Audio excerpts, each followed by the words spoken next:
जनपद आजमगढ़ की प्रतिभाशाली बेटी प्रिया उपाध्याय ने अपने अद्भुत शोध कार्य से भारत का नाम अंतर्राष्ट्रीय स्तर पर रोशन किया। प्रिया, जो वर्तमान में NIPGR JNU नई दिल्ली में रिसर्च साइंटिस्ट के रूप में कार्यरत है, ने लंदन स्थित यूनिवर्सिटी ऑफ लीड्स में आयोजित इंटरनेशनल कॉन्फ्रेंस और स्मार्ट प्रोटीन्स में भारत का प्रतिनिधित्व किया। यह अंतर्राष्ट्रीय सम्मेलन 21 अक्टूबर से 23 अक्टूबर 2025 तक आयोजित हुआ, जिसमें विश्व भर के प्रमुख वैज्ञानिकों ने भाग लिया। इस अवसर पर प्रिया उपाध्याय ने अपने अभिनव शोध विषय peanut symbiotic haemoglobin for next generation plant based proteins पर व्याख्यान प्रस्तुत किया। अपने शोधन के माध्यम से प्रिया ने यह सिद्ध किया कि मूंगफली जैसी सामान्य फसल से भी अत्यधिक पौष्टिक प्लांट बेस्ड प्रोटीन तैयार किए जा सकते हैं, जो भविष्य में शाकाहारी भोजन का एक सशक्त एवं टिकाऊ विकल्प सिद्ध होंगे। ये शोध मानव स्वास्थ्य और खाद्य सुरक्षा के क्षेत्र में क्रांतिकारी परिवर्तन ला सकता है। प्रिया उपाध्याय को इससे पहले 9 नवंबर 2024 को national institute of immunology JNU नई दिल्ली में उनके उत्कृष्ट वैज्ञानिक योगदान के लिए राष्ट्रीय सम्मान से नवाजा गया। ये सम्मान भारत सरकार के नीति आयोग के पूर्व CEO श्री अमिताभ कांत सहित देश के प्रख्यात वैज्ञानिकों द्वारा प्रदान किया गया। उनके अनुसंधान कार्य की उत्कृष्टता को देखते हुए प्रिया को JRF के साथ साथ राष्ट्रीय स्तर पर फंडिंग भी स्वीकृत की गई है। प्रिया ने अपने एक अन्य शोध कार्य इवोल्यूशन ऑफ प्लांट ग्लोबिन्स के लिए गोवा में आयोजित 13वीं अंतर्राष्ट्रीय बायोटेक्नोलॉजी कॉन्फ्रेंस में हिस्सा लिया, जहां उन्हें बेस्ट पोस्टर अवार्ड से सम्मानित किया गया। इस उपलब्धि ने न केवल विश्वविद्यालय बल्कि पूरे जनपद आजमगढ़ का गौरव बढ़ाया। गौरव की बात यह कि सामान्य परिवार से विश्व मंच तक का सफर प्रिया उपाध्याय एक सामान्य परिवार से ताल्लुक रखती है। उनके पिता परिषदीय विद्यालय में अध्यापक है।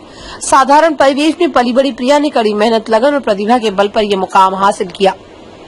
उनकी सफलता ने साबित कर दिया कि अवसरों की कोई सीमा नहीं होती। यदि नियत, मेहनत और लगन हो तो गांव की बेटी भी लंदन के अंतर्राष्ट्रीय मंच पर भारत का झंडा बुलंद कर सकती है। परिवार, मित्र, शिक्षकों और ग्रामीणों ने प्रिया को बधाइयां और शुभकामनाएं दी और किसी के चेहरे पर गर्व की चमक दिखाई दी। प्रिया उपाध्याय को हार्दिक बधाई और उज्जवल भविष्य की शुभकामनाएं। उनकी सफलता आने वाली पीढ़ियों की बेटियों के लिए प्रेरणा बनेगी।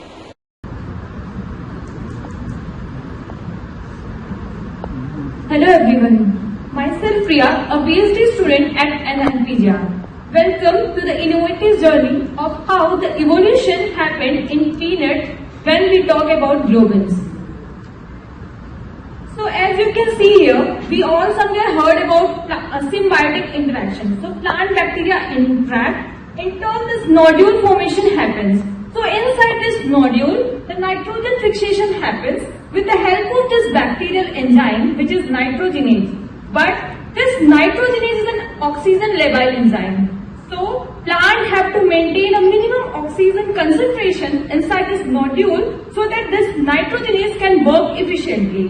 That is why plant express lead hemoglobin inside the plant nodule, similar to our blood, as we have hemoglobin as it transports oxygen to our blood. So this lead hemoglobin sends the oxygen, it binds to the oxygen and maintain a minimum oxygen here inside the nodule so that this nitrogenase, which is a nitrogen fixation machinery, it can work efficiently. But this lead hemoglobin has to maintain a specific structure so that this oxygen can bind easily and dissociate easily, because it has to maintain a minimum oxygen inside the nodule. That is why this lead hemoglobin is always in a penta-coordinated structure so that it can transport oxygen to the bacteria so that they can respire, and also it can maintain a minimum oxygen inside the nodule so that this nitrogenase can work. So what about peanut globin? Is it the same hexacoordinate or pentacoordinate structure?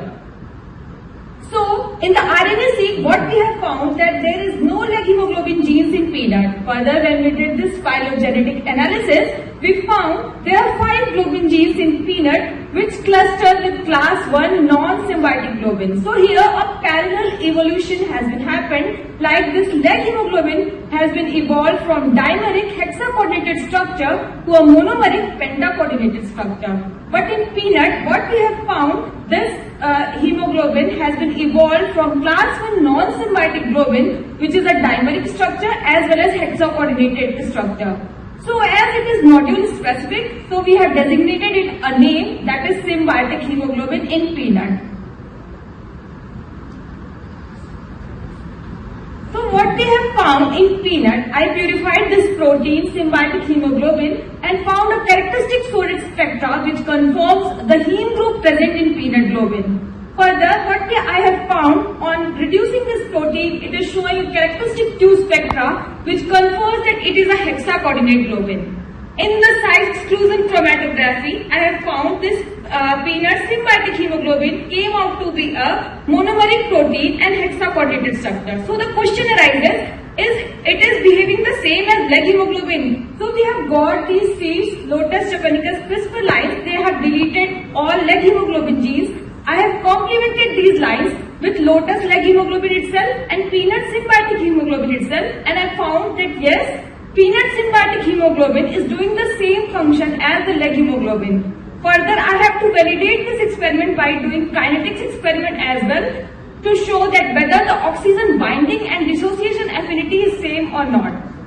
Further, in the synteny analysis, I found that peanut symbiotic hemoglobin have evolved from this non-symbiotic globin 1. So I have purified this protein, did this spectra analysis and found that this non-symbiotic hemoglobin, when I have oxidized, its conformation changes fully. And also it came out to be a dimeric protein. So the question arises, how this evolution has been happened from the dimeric non-symbiotic globin genes to the monomeric symbiotic hemoglobin genes.